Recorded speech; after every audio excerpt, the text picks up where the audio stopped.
साथियों, एक नया फरमान आया है कि कांवड़ यात्रा के रास्ते में जितने भी फल सब्जी बेचने वाली रेहड़ियां हैं, स्टॉल्स हैं या ढाबे रेस्टोरेंट्स हैं, ये खाने के ढाबे हैं, तमाम लोगों को अपना नाम बोर्ड पर लिखना होगा।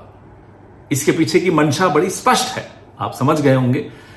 हिंदू कौन है, मुसलमान कौन है। हो सकता है इसमें जाति भी हो, मंशा में ये हो सकता है कि कहीं दलित तो नहीं है, ये सब हो सकता है, बिल्कुल संभव है।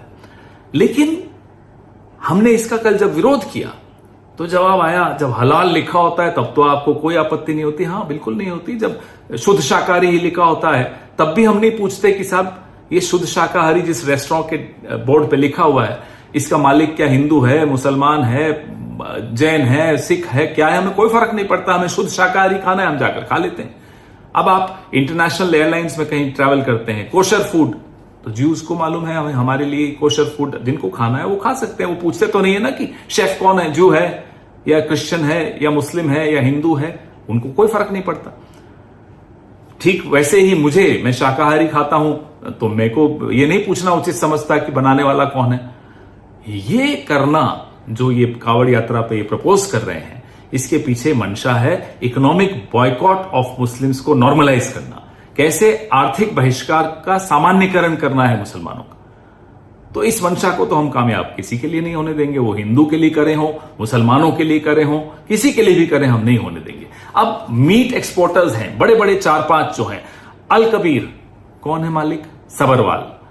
अरेबियन एक्सपोर्ट्स कौन है मालिक, कपूर।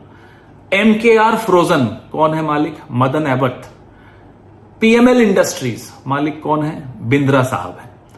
और एक होमवर्क भी दे दूं, अल दुआ, पता लगाइएगा कि जब ये अल दुआ नाम की बीफ एक्सपोर्टर कंपनी बनी थी तो इसके मालिक कौन थे। ये होमवर्क मैं संघ के विचारधारा वाले दोस्तों को दे रहा हूं।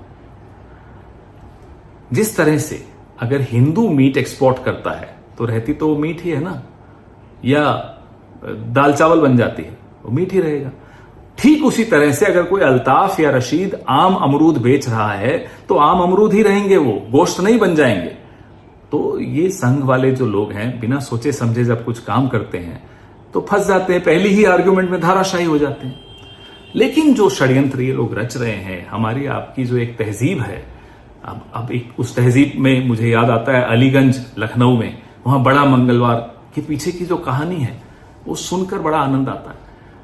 दुर्गा पूजा हो, भगवान जगन्नाथ यात्रा हो, सब में कैसे मिलजुल कर इस तहजीब में हम लोग एक दूसरे के त्योहारों में हाथ बटाते हैं, तैयारियां करते हैं।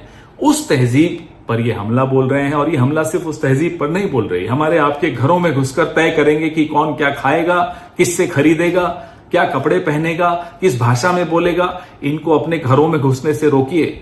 अगर इनको अपने घरों में घुसने से रोकना है तो इस विचारधारा को अपने मोहल्ले से दूर रखिए, अपनी जीवन से दूर रखिए, अपनी विधानसभाओं और लोकसभाओं से दूर रखिए, अपनी समाज से दूर रखिए। तभी हम अपने इस खूबसूरत हिंदुस्तान की तहजीब को बचा पाएंगे। जय हिंद।